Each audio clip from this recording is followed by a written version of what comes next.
Capricorn. This is Inspire 2016 with your weekly tarot reading for the week commencing the 31st of December 2018 until the 7th of January 2019. The first card for you is representing, how do you feel about yourself? Your card is the Eight of Cups. It is time to ask yourself what you can do to bring a deeper satisfaction and joy to your life beyond the obvious pursuit of material satisfaction and/or physical enjoyment. You are seeking deeper meaning to life and focusing in on your personal truth. You want to escape from the rat race and pursue deeper, more spiritual goals at this time. You are willing to let go of your material possessions in favor of something more meaningful. Thus, the Eight of Cups is often reflective of the start of a journey of discovery, particularly on a spiritual level. You are disappointed enough to walk away from everything you have built up so far. It could indicate a disappointment in love or dissatisfaction with material success. It could also indicate that you have overextended yourself to the point of emotional exhaustion. Even though you have already come so far, you feel that you can no longer go on and your only choice is to walk away from the situation. You feel disappointed with yourself, but you know that this is the right thing to do before you completely burn out. You may also be feeling that you are giving too much and not getting nearly enough in exchange. The second card for you is representing, what do you want most right now? Your card is the Six of Cups. What do you want most right now is to return to the happy memories of your past, whether as a child, teenager or adult. Oftentimes, though, these memories are indeed a thing of the past and reflect aspects of your life that have since vanished. You may feel that the only way to connect to this happiness is to escape into the past where you can reflect on your happy and beautiful memories, instead of dealing with current challenges. This is fine if you are simply taking a walk down memory lane, but it is important that you live in the present and accept your current circumstances rather than always living in the past. Oftentimes, there is nothing wrong with looking back at the good times for inspiration when things are not going so well. In the midst of change and crisis, the Six of Cups suggests that looking back at what you have endured is a good way to assure yourself that, whatever trials lay ahead, you will meet them and you will overcome them as you overcame others. You need to take time out to heal, look back on the past and all the good that lies there. During this period of reflection, there is no need to focus on the negative. Instead, bring all of the positive energy from the past into your present and your future. The fallen cups are now full and upright again, but with blooming flowers that cannot be spilled or washed away.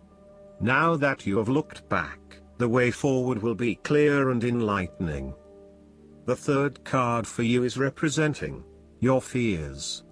Your card is the Queen of Pentacles. You are afraid and feeling worried about whether you can be financially independent, while also still maintaining your family connections. You may be concerned that if you invest in your career or financial well-being, you might not have enough energy to invest in your family. Sometimes, you just cannot do everything and you will need to make some choices. You are also becoming very consumed in your work. You may be placing your career before your family or your relationships, and this is having a detrimental impact.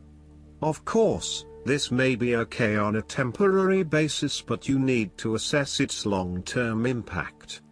To rebalance your life, you may find a release by returning to a favorite nature spots and allowing yourself to take in this fresh, natural energy.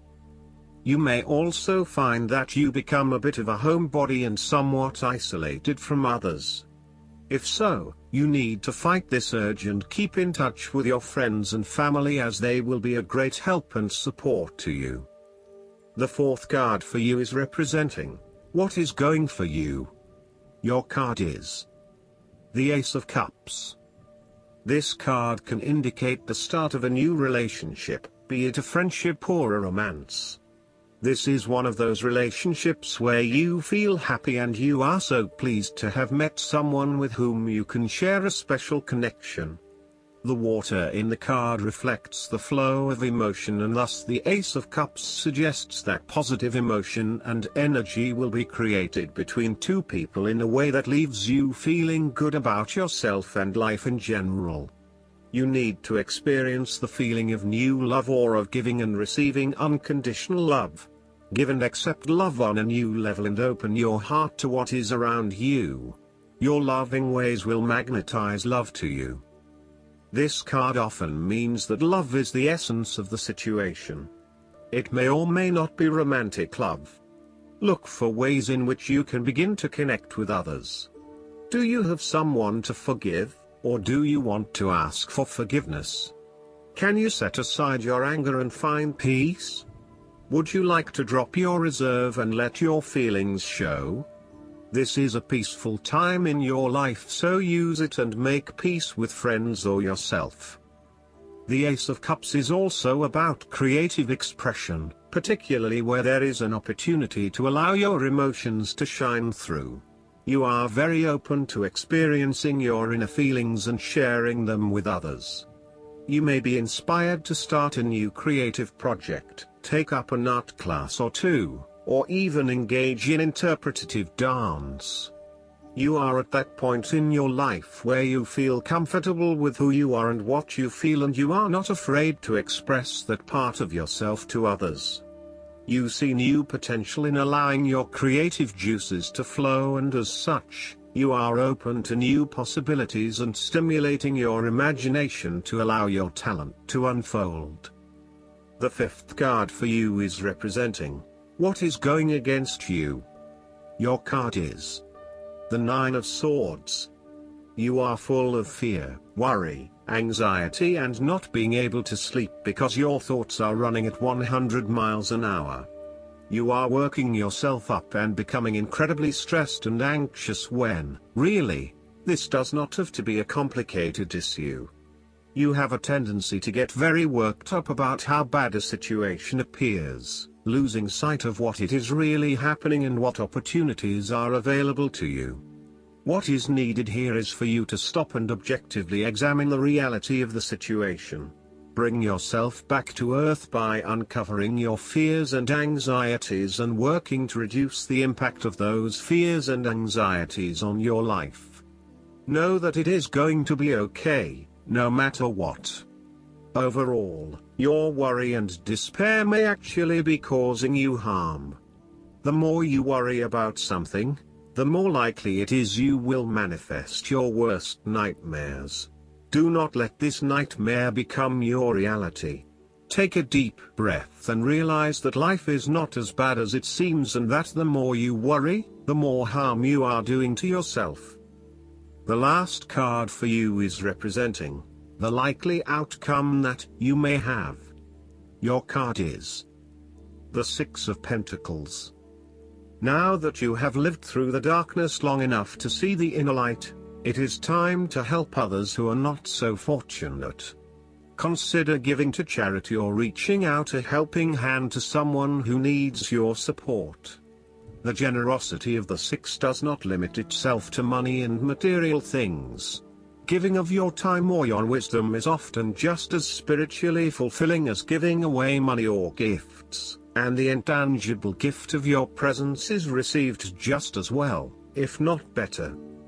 If you are the beggars in the Six of Pentacles, then you may be the recipient of someone else's charitable activities. This will help you to get back on your feet and to eventually repay the charitable organization or individual, either with your time or your restored wealth. You will also need to identify ways in which you can become more self-sufficient in the long run. The risk of accepting charity is that you become dependent on it and cannot look after yourself. Be mindful that you are not becoming submissive or noticeably desperate as a result of the charity that someone else is providing you. Last but not least, the guidance card for you is no more complaining. This card is a clear reminder that complaining about finances or the economy is a sure way to manifest money worries. Complaining is an affirmation of victimhood, stating that someone else has power and control. To take back your own power, you'll need to avoid complaining or blaming.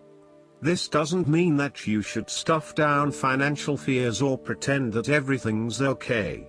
Rather, the angels are guiding you to elevate your feelings and thoughts so that you can receive the support you need.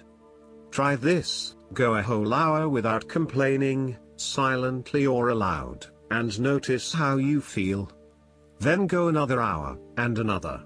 Work up to going 24 hours without complaining, as you build your faith and positivity.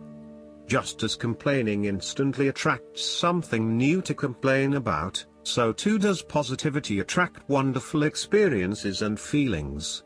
You might even form a pact with a friend, whereby each of you points out when you hear the other one complaining.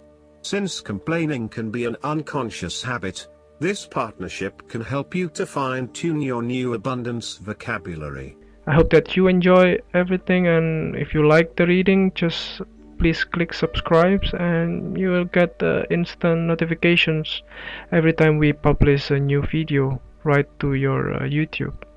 Thanks.